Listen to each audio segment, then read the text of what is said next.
Record, আবারও record গড়ল Bharat. তবে এই রেকর্ডে উচ্ছ্বাসের কোনো জায়গা নেই, রয়েছে শুধুই আতঙ্কের চোরা স্রোত। একদিনে কোভিড আক্রান্তের সংখ্যা ৩.৫ লাখ ছাড়িয়ে গেল, আর ২৪ ঘন্টায় মৃতের সংখ্যাটা প্রায় ৩,০০০। উদ্বেগের এই আবহেই আজ রাজ্যে হলো সপ্তম দফার নির্বাচন। আর এই নিয়ে আলোচনার জন্য শুরুতেই আমি চলে যাব এবিপি আনন্দর সিনিয়র ভাইস প্রেসিডেন্ট সুমনদের কাছে।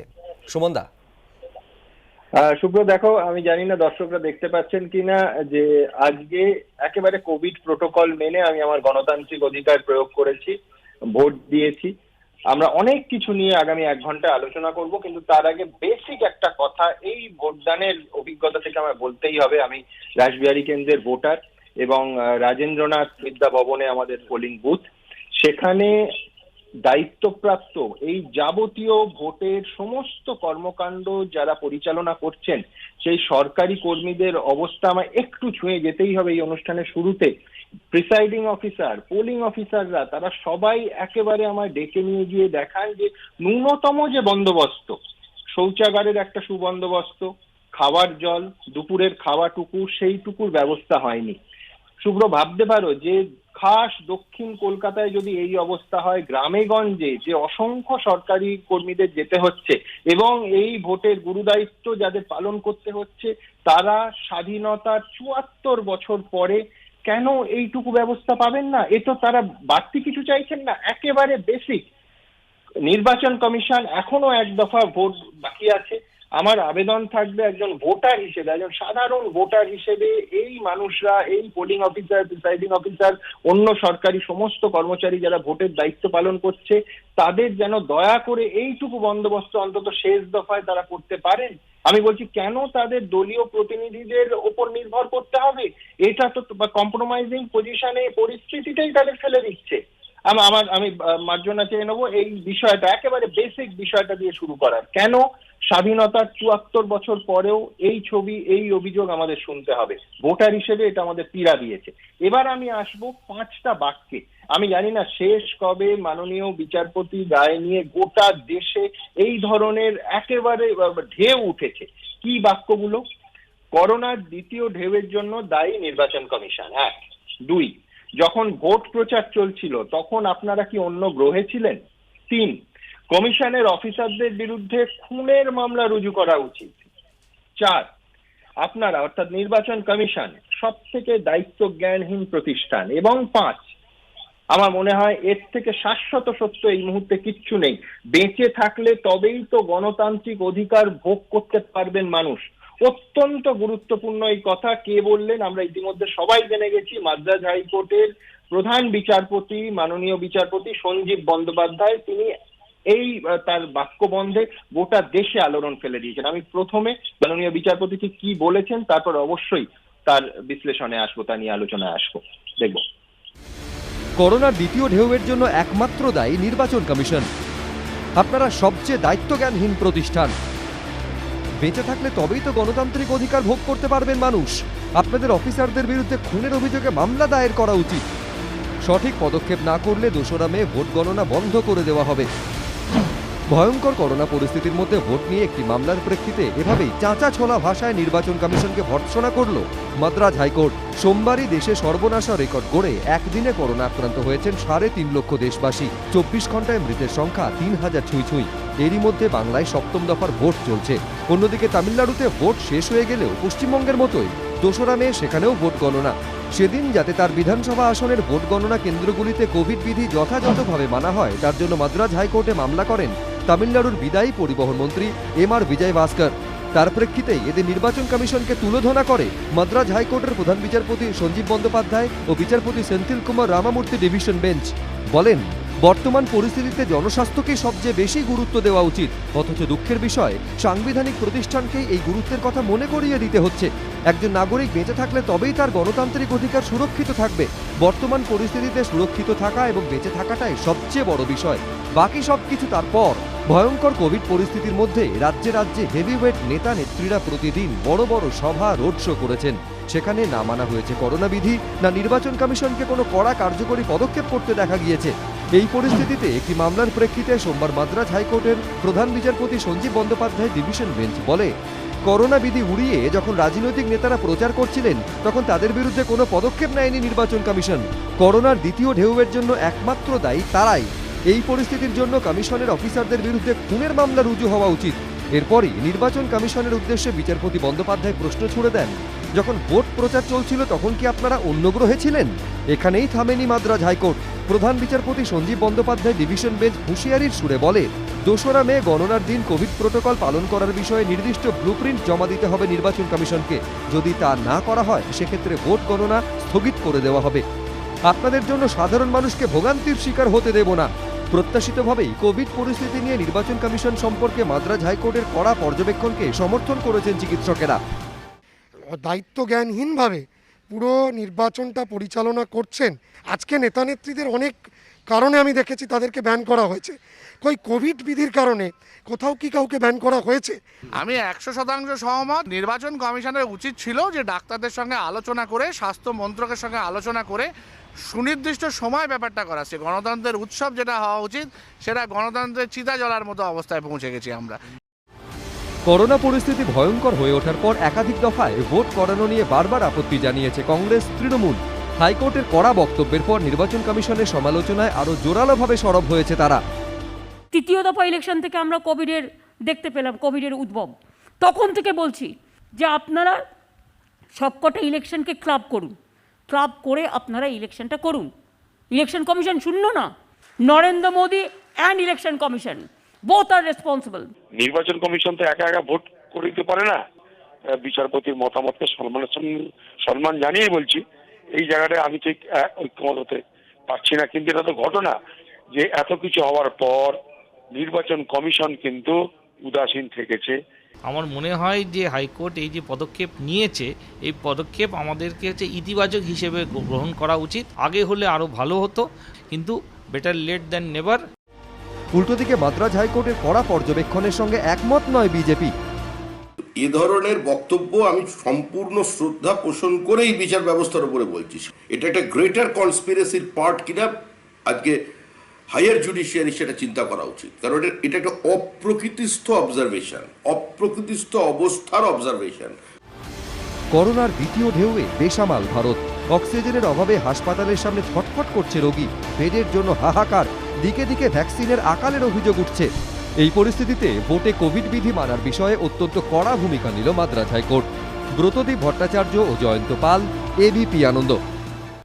একজন ডাক্তারবাবু বললেন যে গণতন্ত্রের উৎসব, গণতন্ত্রের চিতা জ্বলার অবস্থা নিয়ে গেল কেন? আমি বলছি আজকের একটা পরিসংখ্যান, আবার রেকর্ড, আলাদা করে রেকর্ড বলার কোনো প্রয়োজন নেই, কিন্তু শুধু আমাদের পশ্চিমবঙ্গে গত 24 ঘন্টায় কোভিড আক্রান্ত হয়েছেন প্রায় 16,000 মানুষ, 15,992 জন, এবং মৃত্যু হয়েছে প্রায় 70 জন মানুষের, 68 জন মানুষের। ভাবা যায়? আমি বলছি যে কোথায় গিয়ে দাঁড়াচ্ছি আমরা। আমি অবশ্যই এই অত্যন্ত গুরুত্বপূর্ণ যে রায় সে নিয়ে আসবো।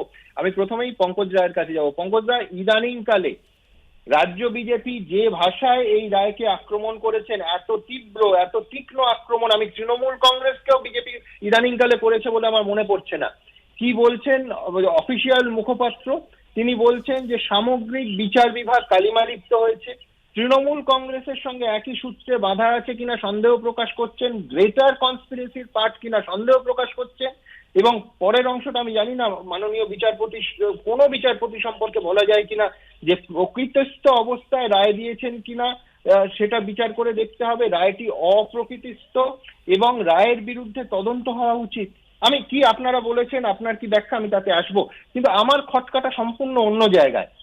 শ্রমিক ভট্টাচার্য বলছেন যে তৃণমূল কংগ্রেস আর মাদ্রাজ হাইকোর্টের এই রায় এক সূত্রে বাঁধা কিনা সে নিয়ে সংশয় আছে। আমি বলছি যে বিজেপি আর নির্বাচন কমিশন এক সূত্রে বাঁধা, এই অভিযোগ তৃণমূল কংগ্রেসের বহুদিনের।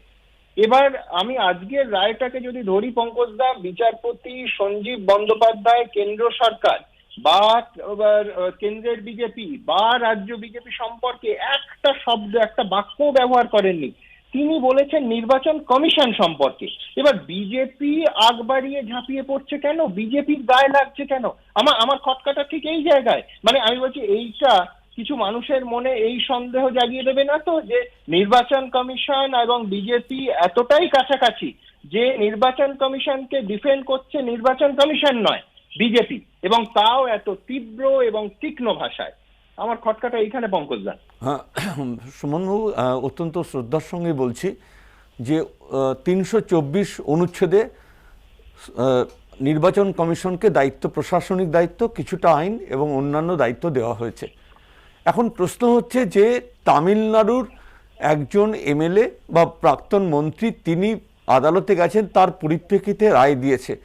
এটা পশ্চিমবঙ্গের বিধানসভা নির্বাচন সম্পর্কে রায় কিনা সেটা ভেবে দেখার বিষয় আছে। যেটা বিষয় সেটা হচ্ছে এই যে তামিলনাড়ুতে এক দফা নির্বাচন হয়েছে, এক দফা নির্বাচন হওয়ার পরেও তামিলনাড়ু এবং যেখানে নির্বাচন এক দফা আদৌ হয়নি 5টা রাজ্যের বাইরে, সেখানে কিন্তু আমরা দেখিনি যে সেখানে মহারাষ্ট্র, কর্ণাটক, অন্যান্য রাজ্যগুলোতে সেখানেও কিন্তু কোভিড ব্যাপারটা হয়েছে, বেড়ে গেছে, দ্বিতীয় ঢেউটা আছড়ে পড়েছে। এখন প্রশ্ন হচ্ছে যে পশ্চিমবঙ্গে আমি আবার আপনার কাছে যাব। আমি শুধু এইটা আপনাকে রিফ্রেম করছি। আপনি বলছেন যে মহারাষ্ট্র, গুজরাট, উত্তরপ্রদেশ, দিল্লি, বিহার, ঝাড়খণ্ড যেখানে যেখানে ভোট নেই সেখানে সেখানে কোভিড রাতারাতি বাড়ছে কেন? আমার উত্তর একটাই পঙ্কজদা, সেটা হচ্ছে যে রাজ্যগুলোর কথা আপনারা বলছিলেন তাতে ফার্স্ট ওয়েভে বেশি ছিল, সেকেন্ড ওয়েভেও বেশি হয়েছে, কিন্তু আমাদের বাংলা, আমাদের এই পশ্চিমবঙ্গ রাজ্যটার কি ছবি?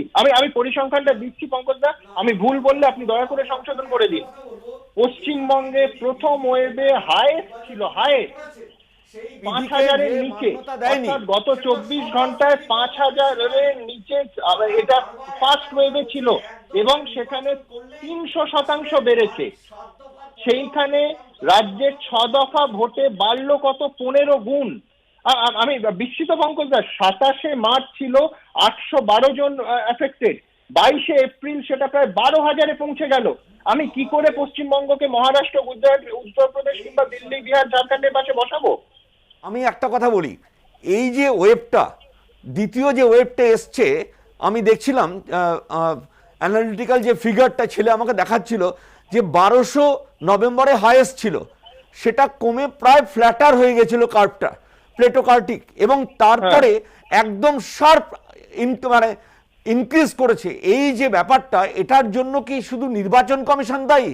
আমাদের রাজ্যের মুখ্যমন্ত্রী ভোটের সময় হচ্ছে, ভোটের জন্য হচ্ছে, ভোটের ফেজ গুলো অনুযায়ী হচ্ছে, নির্বাচন কমিশন বা কমিশন বাদ দিন, নির্বাচন ছাড়া আর কি দায়ী হবে?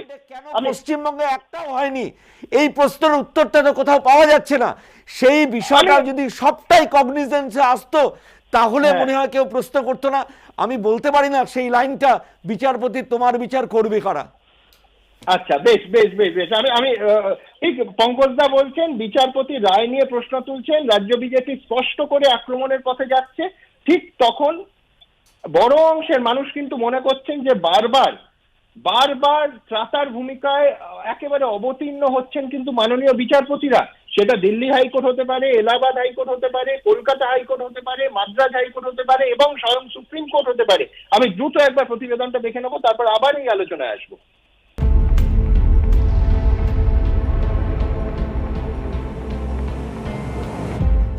নবারুণ ভট্টাচার্য লিখেছিলেন, এই মৃত্যু উপত্যকা আমার দেশ না। এই ছবিটা দেখার পর কি মনে হয়?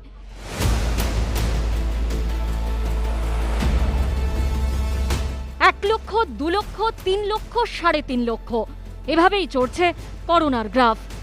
অব্যাহত মৃত্যু মিছিল। এহেন ভয়ের আবহে ভোট হয়েছে 5 রাজ্যে। কেরল, পুদুচেরি, তামিলনাড়ুতে 1 দফাতেই শেষ, অসমে 3 দফা, আর বাংলায় 8।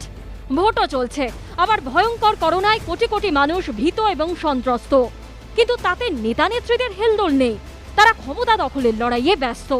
চোখের সামনে বিধিভঙ্গ দেখেও নির্বাচন কমিশনের বিরুদ্ধে ঠুটো জগন্নাথ হয়ে বসে থাকার অভিযোগ উঠছে।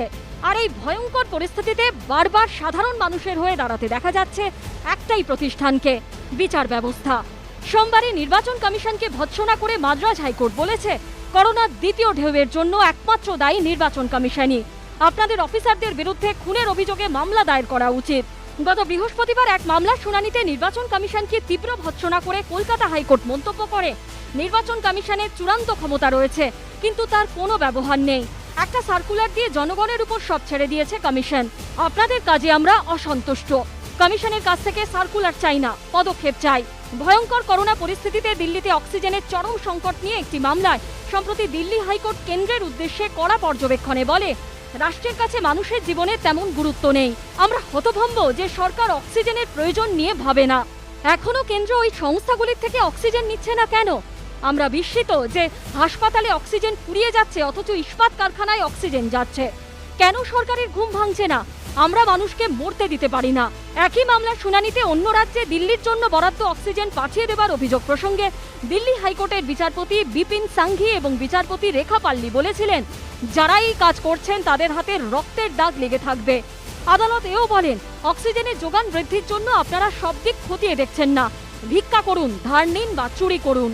দেশের নানা প্রান্তে অক্সিজেন ও ভ্যাকসিনের চরম আকালের অভিযোগ প্রসঙ্গে শতপ্রণোদিত মামলা দায়ের করেছে সুপ্রিম কোর্ট। সুপ্রিম কোর্টের প্রধান বিচারপতি এস এ বোবদে বলেছেন, আমরা এই বিষয়ে একটি জাতীয় পরিকল্পনা দেখতে চাই। আমাদের প্রধান 4টে বিষয় জানার রয়েছে। সেগুলি হলো অক্সিজেন সরবরাহ, অত্যাবশ্যকীয় ওষুধের সরবরাহ, টিকাকরণের পদ্ধতি ও পরিকল্পনা। এই অবস্থা জাতীয় জরুরি অবস্থার সমান। রাজ্যের সমস্যা নিয়ে পর্যালোচনার ক্ষেত্রেও নিজেদের হাতে ক্ষমতা রাখতে চাইছি আমরা। সব কিছুতে জুডিশিয়ারি যদি ইন্টারফেয়ার না করতো তাহলে প্রচুর লোক মারা যাবে for want of medical help. MCC হয়ে গেলেই যেন 10টা মাথা গজিয়ে যায় ইলেকশন কমিশনের। আমার কাছে সবচেয়ে দুঃখটা কোথায় লাগছে, তোমার কাছে এত পাওয়ার, তুমি তার মধ্যে একটা র্যালিতে কেউ মানছে না, সেটা তোমরা আটকাতে পারলে না। Election commission model code of conduct declare করে, তার মানে they step into the shoes of administrator. Election কমিশনের তো সাংবিধানিক অধিকার কোনো অংশে কম নয়। They have been given ample powers. Model code of কন্ডাক্টের যে অ্যাকচুয়াল দায়িত্ব সেটা তারা পালন করেননি। যদি তারা পালন করতেন তাহলে এই 500 জনের র্যালি, যেটা 4 দফা নির্বাচনের পরে বলা হয়েছিল, সেটা হয়তো নির্বাচন ঘোষণার সময়ই বলা হতো। 60-এর দশকে পোলিওর পঙ্গুত্বের ভয় গ্রাস করেছিল গোটা দেশকে, কিন্তু সঠিক সময়ে নেওয়া সিদ্ধান্ত সেই মহা অসুখের হাত থেকে রক্ষা করেছিল সমগ্র ভারতবাসীকে। কিন্তু এবার প্রকাশ সিনহা, সত্যজিৎ বৈদ্য, অনির্বাণ বিশ্বাসের রিপোর্ট, এবিপি আনন্দ। আমি তৃণমূল প্রতিনিধি সুদীপ রাহার কাছে যাব। সুদীপ, আমার খুব ভালো লাগছিল সকাল থেকে একের পর এক সিনিয়র বরিষ্ঠ তৃণমূল কংগ্রেস নেতা তারা সাধুবাদ জানাচ্ছেন। আমার শুধু মনে পড়ে যাচ্ছিল যে এই মাননীয় বিচারপতি সঞ্জীব বন্দ্যোপাধ্যায় যখন কলকাতা হাইকোর্টে একের পর এক রায় দিচ্ছিলেন, কখনো সিভিল ভলেন্টিয়ারদের নিয়ে, কখনো এই পুজোর সময় অনুদান দেয়া নিয়ে ক্লাবগুলিকে, তখন কিন্তু কোনো সাধুবাদ আমরা শুনিনি। নানা তৃণমূল নেতার তীক্ষ্ণ আক্রমণ শুনেছি রায়গুলো নিয়ে। আমি শুধু তোমার কাছে শুধু এইটা নিয়ে যাব, সেটা হচ্ছে মিটিং, মিছিল, রোড শো, জমায়েত, যাই বলো না কেন, আদালতের রায়কে আজকে সাধুবাদ জানাচ্ছে তৃণমূল কংগ্রেস, খুব ভালো। নির্বাচন কমিশনের ভুল ত্রুটি ধরিয়ে দিচ্ছে, কিছু বলার নেই। কিন্তু প্রতিদিন ঠিক যেমন বিরাট বিরাট সমাবেশ করে বিজেপি লঙ্ঘন করেছে, তৃণমূলের সমাবেশ, তৃণমূলের রোড শো, তৃণমূলের মিটিং মিছিল একটুও তার থেকে কম বড় হয়নি। সেই দায় তো তোমাদেরও নিতে হবে সুদীপ। না, আমি প্রথমেই যেটা বলবো সেটা হচ্ছে যে আজকে আপনারা দেখতে পাচ্ছেন যে রায় থেকে পরিষ্কার যে নির্বাচন কমিশন হচ্ছে মুখোশ, আসল মুখটা হচ্ছে নরেন্দ্র মোদী এবং অমিত শাহের মুখ। তারা নির্বাচন কমিশনকে পরিচালনা করতে গিয়ে বাংলা তথা ভারতবর্ষের বুকে যে মহামারী ডেকে এনেছে, এর দায় তাদেরকে সম্পূর্ণভাবে নিতে হবে এবং ভারতবর্ষের মানুষ তথা বাংলার মানুষের জবাব দেবেন। আমি শুধু একটা কথা বলবো যে আজকে রাজ্য বিজেপির পক্ষ থেকে ফেসবুকে বলুন, টুইটারে পোস্ট করা হচ্ছে যে পিএম কেয়ারস এর মাধ্যমে 551টা পিএসএ অক্সিজেন জেনারেশন প্লান্ট তৈরি করা হবে।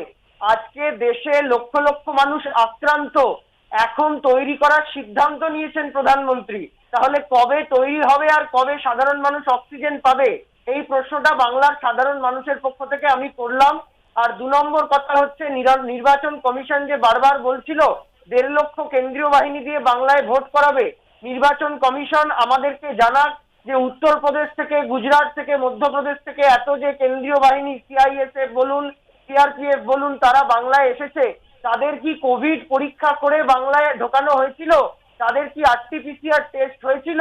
এবং আপনি আমাকে মিটিং মিছিলের যে প্রশ্ন করলেন, আমি আপনাদেরকে বলি, মমতা বন্দ্যোপাধ্যায় মিটিং মিছিল ক্যান্সেল করবার পরে দলের পক্ষ থেকে আমরা যারা ক্যাম্পেনার দলের, আমরা কিন্তু আমাদের সমস্ত সমাবেশ, সমস্ত সভা বাতিল করেছি।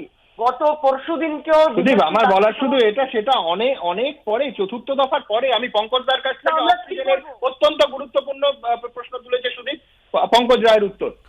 দেখুন আমি একটা এখন কথা van বলি, তৈরি হবে, অক্সিজেন তৈরি হতে হতে তো যাদের অক্সিজেনের প্রয়োজন তারা সেই অক্সিজেন নেয়ার জায়গায় থাকবে না দুর্ভাগ্যবশত ভাবে। নিশ্চয়ই গত বছর 221 কোটি টাকা পিএম কেয়ার ফান্ড থেকে দেওয়া হয়েছিল, বরাদ্দ করা হয়েছে, এবং তাতে পশ্চিমবঙ্গে 5টা অক্সিজেন প্ল্যান্ট তৈরি করার কথা ছিল, দিল্লিতে 5টা, সেখানে একটা হয়েছে, বিভিন্ন রাজ্য করেছে। যে রাজ্যগুলো একদম করেনি তার তালিকায় পশ্চিমবঙ্গ আছে। আজকে নতুন করে আরো 551টা অক্সিজেন প্ল্যান্ট তৈরি করার কথা বলা হয়েছে, এবং আমরা জানি, আপনিও খবরের মাধ্যমে জেনেছেন যে জার্মানি থেকে রেডি মেশিন আনা হচ্ছে, যাতে আজকে এই ক্রাইসিসটা এই মুহূর্তে তাকে কমব্যাট করা যায় এরকম একটা পরিস্থিতির জন্য। ঘুমিয়েছিলেন কেন? ঘুমিয়ে এটাই উত্তর দিতে হবে, কেন পশ্চিমবঙ্গে একটা অক্সিজেন প্ল্যান্ট হয়নি, এটাই উত্তর হবে। প্রশ্নটা করার আগে কেন করা হয়নি এই উত্তরটা আগে দিতে হবে। আমি বিশ্বনাথ চক্রবর্তীর কাছে আসবো। বিষয়টা একটা জায়গা আমার ভীষণ ইন্টারেস্টিং লাগছিল, মাননীয় বিচারপতি, আমার মনে পড়ে যাচ্ছিল খুব বেশি দিন আগের নয়, একেবারে এই লকডাউন পিরিয়ড তখন চলছে, পুজোর আগে মাননীয় বিচারপতি সঞ্জীব বন্দ্যোপাধ্যায় এবং মাননীয় বিচারপতি অরিজিৎ বন্দ্যোপাধ্যায় সেই ডিভিশন বেঞ্চ, যারা সেই একেবারে যুগান্তকারী আমি বলবো অন্তত এই কোভিড সিচুয়েশনে রায় দিলেন যে এই যে দুর্গাপুজোর সময় এই 37,000 পূজা কমিটিকে 50,000 টাকা করে দেয়া হবে, সরকারের কাছ থেকে এই পাওয়া টাকাটা শুধুমাত্র বিল এবং ভাউচার সহ সরকারকে অডিটের জন্য হিসেব দিতে হবে, শুধু তা নয়, এর 75% ব্যবহার করতে হবে মাস্ক এবং স্যানিটাইজারে। পুজোর আগে এই যুগান্তকারী ঐতিহাসিক রায় কলকাতা হাইকোর্টে বসে দিচ্ছেন মাননীয় বিচারপতি সঞ্জীব বন্দ্যোপাধ্যায় এবং অরিজিৎ বন্দ্যোপাধ্যায় ডিভিশন বেঞ্চ। অর্থাৎ এই কোভিড সচেতনতার প্রচারের ক্ষেত্রে এই অবস্থান, এটা মাদ্রাজ হাইকোর্টের মুখ্য বিচারপতি হিসেবে যাওয়ার পর সঞ্জীব বন্দ্যোপাধ্যায় ভাবছেন না, তার আগে থেকে এই রাজ্যের অত্যন্ত প্রাসঙ্গিক ক্ষেত্রে অনেকেই মনে করেন যে এই রায়ের পর যে কড়াকড়ি বিধিনিষেধ হলো তাতে পুজোয় যে সংক্রমণের সম্ভাবনা ছিল অনেকাংশে তার থেকে, সেই বিপদ থেকে আমরা বাঙালিরা মুক্ত হতে পেরেছি। আমার খুব ইন্টারেস্টিং লাগছিল যে তখন শাসক দলের পক্ষ থেকে কোনো শুভেচ্ছা বার্তা, রায়কে স্বাগত জানাই, এইসব কিচ্ছু হয়নি। সিভিক ভলেন্টিয়ারের নিয়োগ নিয়ে মনে থাকবে তার রায়, সেটাও শাসক দলকে খুশি করেনি। কিন্তু আজকে মাদ্রাজ হাইকোর্টের এই ঐতিহাসিক রায় মাননীয় প্রধান বিচারপতি সেখানকার অনেককে খুশি করছে। আমার বক্তব্য যে আলটিমেটলি দেখুন, মাননীয় বিচারপতিদের রায় নিয়ে অবস্থানও কিন্তু রাজনীতি নিয়ন্ত্রণ করে।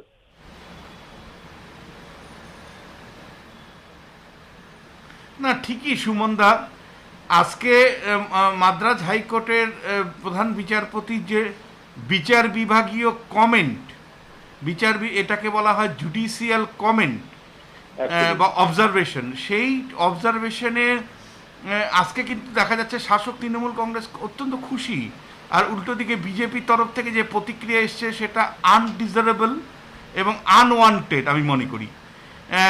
কারণ যে কোনো শাসক তার মতন করে শাসন করতে চায়, তার মতন করে বিচার বিভাগকে পেতে চায়, তো সেই কারণে পঞ্চায়েত বিষয়টা কেন আমি বলছি যে, আমি আবার বলছি যে মাননীয় বিচারপতি আজ তার অবজারভেশনে তো কেন্দ্রের বিজেপি, রাজ্য বিজেপি, কেন্দ্রের শাসক দল, কেন্দ্র সরকারকে কিছু বলছেন না, বলছেন নির্বাচন কমিশনকে, যারা একমাত্র দায়িত্বপ্রাপ্ত সাংবিধানিক বডি।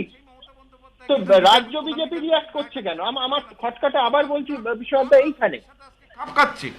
কিন্তু আমার এই সব কিছু ছেড়ে দিয়ে লার্জার পার্সপেক্টিভে যদি আপনি বিচার করেন, তাহলে আমি বলবো আজকের রায়টা আক্ষরিক অর্থেই ঐতিহাসিক, এবং ইলেকশন কমিশনের জায়গা থেকে দেখলে আজকের মতন দুঃখের দিন ইলেকশন কমিশনের খুব কম ফেস করতে হয়েছে। কেন? তার কারণ হলো যে এলাহাবাদ হাইকোর্ট যখন ইন্দিরা গান্ধীর নির্বাচনটাকে বাতিল করে দিয়ে ইলেকশন কমিশনকে যে ভর্ৎসনা করেছিলেন, কার্যত তার থেকেও আজকে ইলেকশন কমিশনকে যে ভাষায় ভর্ৎসনা করা হয়েছে, আমার মনে হয়েছে ইলেকশন কমিশনকে, যেটা ভারতবর্ষের সবচেয়ে নিরপেক্ষ প্রতিষ্ঠান বলে বছরের পর বছর, দশকের পর দশক মানুষ মনে করেন, বিশ্বের কাছে যে ইলেকশন কমিশন রোল মডেল, তাকে কিন্তু ধাক্কা দেওয়া হলো, তাকে কার্যত আঙ্গুল দিয়ে দেখানো হলো যে তুমি একটা মানে প্যান্ডেমিক সিচুয়েশনে তোমারই জারি করা একটার পর একটা নির্দেশিকা তুমি পালন করতে পারোনি। ইলেকশন কমিশন যদি ডে 1 থেকে, আমরা এবিপি স্টুডিওতে প্রায় একাধিক দিন বলেছি যে ডে 1 থেকে তারই জারি করা নির্দেশিকাগুলো যদি কার্যকারী করত, আজকে কলকাতা হাইকোর্ট বা মাদ্রাজ হাইকোর্ট থেকে যে ভর্ৎসনার সম্মুখীন হচ্ছে, সেই ভর্ৎসনার সম্মুখীন হতো না। ইলেকশন কমিশনের মর্যাদা খুবই আমি মনে করি এতে নষ্ট হলো, এবং ইন্দিরা গান্ধীর মামলার পরে এলাহাবাদে হাইকোর্টের ওই ভর্ৎসনার পরে এটা দ্বিতীয় গুরুত্বপূর্ণ ভর্ৎসনা যেখানে ইলেকশন কমিশনের মর্যাদা নষ্ট হলো। একই সাথে আমি মনে করি এই আজকে রায়ের ফলে মানুষের স্বার্থ কিছুটা সুরক্ষিত হওয়ার সম্ভাবনা আছে। অন্তত কাউন্টিং আরেকটা বিরাট গ্যাদারিং এর বিষয়, কাউন্টিং এর ক্ষেত্রে অন্ততপক্ষে কিছু সতর্কতা হওয়ার সম্ভাবনা থাকছে, এবং কাউন্টিং এর পরে যারা জিতবেন রাজনৈতিক দলের কাছে এই বার্তাটা অন্তত গেল যে ভাই ওই আবির নিয়ে ওই মিছিলের পর মিছিল উন্মাদনা এই করোনা পরিস্থিতিতে যে করা যাবে না। অর্থাৎ তুমি যেই যেত, তৃণমূলই জিতুক বা বিজেপি জিতুক বা কংগ্রেস, চমৎকার জায়গা ধরেছেন বিশ্বনাথ চক্রবর্তী। আমি বলছি আরো একবার আমি মনে করিয়ে দেবো যে মাননীয় বিচারপতি, মাদ্রাজ হাইকোর্টের প্রধান বিচারপতি সঞ্জীব বন্দ্যোপাধ্যায় বলছেন যে সঠিক পদক্ষেপ না নিলে 2রা মে ভোট গণনা বন্ধ করে দেব। আমি এই গণনা, এবং সেটা অনেকে আবার এখতিয়ার নিয়েও প্রশ্ন তুলছেন যে নির্বাচন শুরু হয়ে গেলে আদর্শ আচরণবিধি লাগু হলে আদালত হস্তক্ষেপ করতে পারে কিনা, সেই এখতিয়ারের প্রশ্নে আমি জয়ন্তের কাছে আসবো, কিন্তু তার আগে দ্রুত একবার সুদীপের কাছে যাবো। সুদীপ, অনেকক্ষণ ধরে তুমি কিছু বলার চেষ্টা করছো, দ্রুত। হ্যাঁ, আমি একটা জিনিস বলতে চাইছি যে এই যে বিশ্বনাথ দা বলছিলেন বা আপনি বলছিলেন রাজনীতির কথা, পুজোর সময় কিন্তু মাস্ক পরে বলুন বা যে কোনো কোভিড স্বাস্থ্যবিধি মানার কথা বলেছিলেন। কলকাতা সহ গোটা রাজ্যে আমরা সেই করোনা বিধি মেনেছিলাম বলেই নভেম্বর পরবর্তী পরিস্থিতিতে বাংলায় করোনা আক্রান্তের সংখ্যাটা কিভাবে কমে গেছিল সেটা আপনারা জানেন। এবং আমরা কিন্তু আমি শুধু তোমার তার সঙ্গে যোগ করব, সেটা হচ্ছে রাজ্য সরকারের উদ্যোগে নয়, এই মাননীয় বিচারপতির যে ডিভিশন বেঞ্চ এই রায় দেওয়ার পরে রাজ্য সরকার উদ্যোগী হয়, এবং কার্যত মানে সেটা নানা রকম বিধিনিষেধে আদালত বেঁধে দিয়েছিলেন। আমি তোমার সঙ্গে একটা জায়গায় এগ্রি করছি যে সত্যি বিধি যেভাবে পালিত হয়েছিল, আমি প্রথমেই বললাম যে বড় বিপর্যয় থেকে বাংলা পুজোর সময় রক্ষা পেয়েছে, আই এগ্রি, কিন্তু পাশাপাশি রাস্তাটা আমাদের মানতেই হবে এবং নতমস্তকে মানতে হবে যে রাস্তাটা কলকাতা হাইকোর্ট দেখিয়েছিল, এই মাননীয় বিচারপতিরা দেখিয়েছিলেন। পঙ্কজ রায়, আমি একটাই কথা বলবো, অবশ্যই যে কোর্ট যে নির্দেশিকা তখন দিয়েছিল সেটা কার্যকর করা গেছে, কিন্তু রাজ্য সরকারের পক্ষ থেকে সেই সময় যে বাণীগুলো দেওয়া হয়েছিল এক একটা পুজো উদ্বোধন করে, সুমনবাবু আপনি যদি দু একটা দেখান তাহলে আমি দ্রুত একবার, মাননীয় বিচারপতি সঞ্জীব বন্দ্যোপাধ্যায় কলকাতা হাইকোর্টেও ছিলেন, একাধিক গুরুত্বপূর্ণ মামলা রায় দিয়েছিলেন, আমি দ্রুত একবার সেই প্রতিবেদনটা দেখাবো। বেনজলের মতো করোনার স্রোত, দেশ হোক বা রাজ্য, করোনা সংক্রমণ বাড়ছে লাফিয়ে লাফিয়ে। মৃত্যু মিছিল চলছে দেশে, নিভছে না চিতার আগুন। তার মধ্যেই চলছে ভোট। এমন ভয়াবহ পরিস্থিতিতে নির্বাচন কমিশনকে চরম ভর্ৎসনা করে সোমবার মাদ্রাজ হাইকোর্টের প্রধান বিচারপতি সঞ্জীব বন্দ্যোপাধ্যায় বলেন, করোনার দ্বিতীয় ঢেউয়ের জন্য একমাত্র দায়ী নির্বাচন কমিশন। আপনারা সবচেয়ে দায়িত্বজ্ঞানহীন প্রতিষ্ঠান। আপনাদের অফিসারদের বিরুদ্ধে খুনের অভিযোগে মামলা দায়ের করা উচিত। সঠিক পদক্ষেপ না করলে 2রা মে ভোট গণনা বন্ধ করে দেওয়া হবে। এর আগে কলকাতা হাইকোর্টের বিচারপতির দায়িত্ব সামলেছেন সঞ্জীব বন্দ্যোপাধ্যায়। আর করোনা নিয়ে বরাবরই তিনি অত্যন্ত কড়া। গত বছর 19 অক্টোবর কোভিড আবহে পুজোর অনুমতি সংক্রান্ত মামলায় কলকাতা হাইকোর্টের তৎকালীন বিচারপতি সঞ্জীব বন্দ্যোপাধ্যায় ডিভিশন বেঞ্চ ঐতিহাসিক রায়ে বলেছিল, রাজ্যের প্রতিটি পুজো মণ্ডপ দর্শক শূন্য থাকবে, সব পুজো প্যান্ডেল ব্যারিকেড দিয়ে ঘিরে ফেলতে হবে। তার আগে 16 অক্টোবর পুজো কমিটিগুলিকে সরকারের অনুদানের বিরোধিতা করে দায়ের হওয়া মামলায় অন্তর্বর্তী রায়ে বিচারপতি সঞ্জীব বন্দ্যোপাধ্যায় এবং অরিজিৎ বন্দ্যোপাধ্যায় ডিভিশন বেঞ্চ নির্দেশ দিয়েছিল, সরকারি অনুদানের টাকা কোনো আলংকারিক অনুষ্ঠানে খরচ করা যাবে না। টাকা খরচ করতে হবে মাস্ক, স্যানিটাইজারে। সরকারকে হিসেব দেবে পুজো কমিটিগুলি। করোনা আবহে গত বছর 5 নভেম্বরের অন্য একটি মামলায় কলকাতা হাইকোর্টের তৎকালীন বিচারপতি সঞ্জীব বন্দ্যোপাধ্যায় ও অরিজিৎ বন্দ্যোপাধ্যায় ডিভিশন বেঞ্চ নির্দেশ দেয়, এবছরের জন্য রাজ্যের সর্বত্র সব রকম বাজি পোড়ানো নিষিদ্ধ। কালী পুজো, ছট পুজো ও দেওয়ালিতে কোনো বাজি পোড়ানো যাবে না। কেনা বেচা পুরোপুরি বন্ধ। বাজি বাজারও বসানো যাবে না। 2015 সালে 4 ডিসেম্বরও ক্লাব অনুদানের প্রসঙ্গ উঠেছিল হাইকোর্টে। 34 নম্বর জাতীয় সড়ক সম্প্রসারণের ক্ষতিপূরণ সংক্রান্ত একটি মামলায় ক্ষোভ প্রকাশ করে সেই সময় বিচারপতি সঞ্জীব বন্দ্যোপাধ্যায় বলেছিলেন, ক্ষতিপূরণের তহবিল কেন্দ্র দিয়েছে, তাহলে কেন জমি মালিকদের দেওয়া হয়নি ক্ষতিপূরণের টাকা? তাহলে কি মনে করতে হবে নেতাজি ইন্ডোরে 140 কোটি টাকার অনুদান এখান থেকেই দেওয়া হয়েছে? 2016 সালের 28শে এপ্রিল এই সঞ্জীব বন্দ্যোপাধ্যায় সিভিক ভলেন্টিয়ার নিয়োগে অন্তর্বর্তীকালীন স্থগিতাদেশ জারি করে বলেছিলেন এটি একটি বড় কেলেঙ্কারি। এভাবেই একের পর এক মামলায় নজির গড়া রায় দিয়েছেন বিচারপতি সঞ্জীব বন্দ্যোপাধ্যায়। সৌভিক মজুমদার, এবিপি আনন্দ। আমি জয়ন্তর কাছে আসবো। জয়ন্ত, এরম একটা আইনজীবীদের মধ্যে কথা শোনা যায় যে একবার মডেল কোড অফ কন্ডাক্ট যদি লাগু হয়ে যায়, আদর্শ আচরণবিধি চালু হয়ে যায়, তখন কোট আনকোট সমুদ্রের মতো অসীম ক্ষমতা নির্বাচন কমিশনকে দেয়া আছে এবং আদালতেরও নাকি কোনো হস্তক্ষেপ করার এখতিয়ার নেই।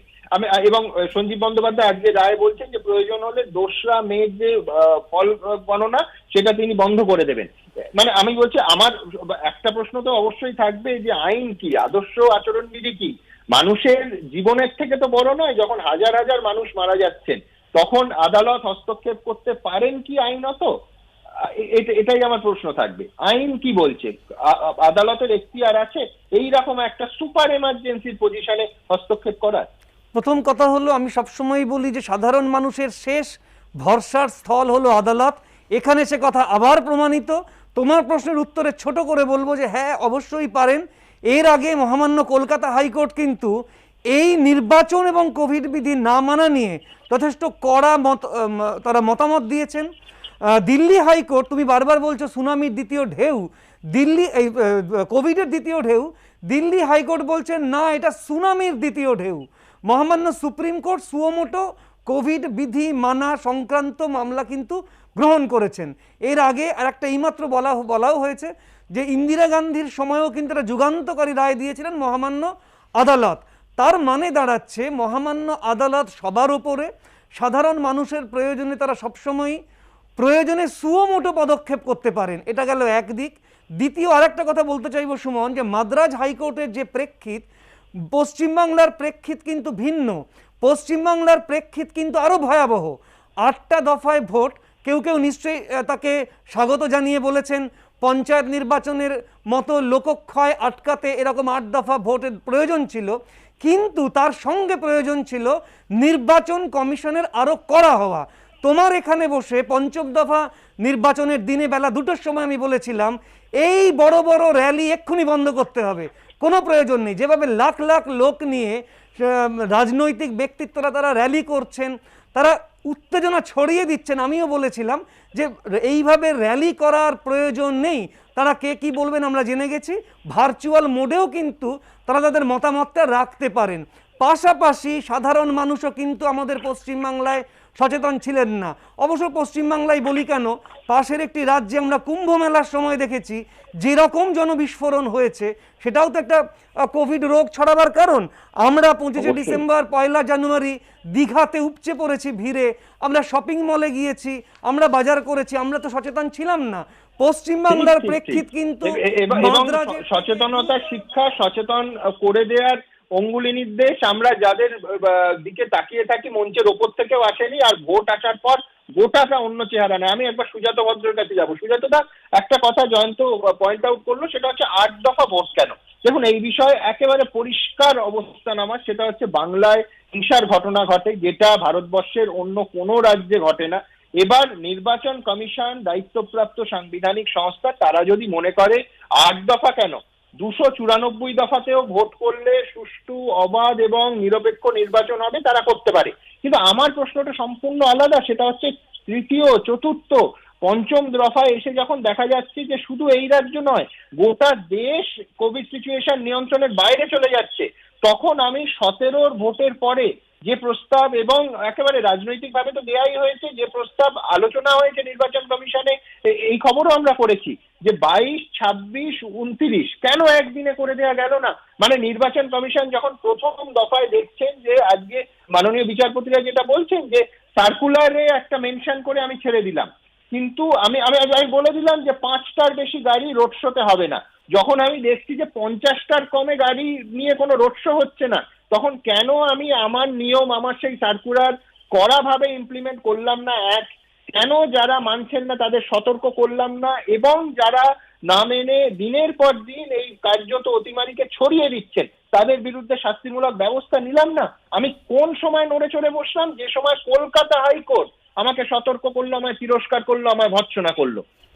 আমি সুজাতদার কাছে আসবো। সুজাতদা, মানে আমি বলছি যে নির্বাচন কমিশনের যে ভূমিকা পালন করা উচিত ছিল এই রকম ক্রাইসিস সিচুয়েশনে আর যে ভূমিকা পালন করতে আমরা দেখলাম, কতটা তফাৎ? আমার কয়েকটা অন্য দিক থেকে। হ্যাঁ বলুন না। হ্যাঁ, আমি প্রথম কথা হচ্ছে যে হাইকোর্টে, মাদ্রাস হাইকোর্টের জাজমেন্ট বা অবজারভেশন নজিরবিহীন।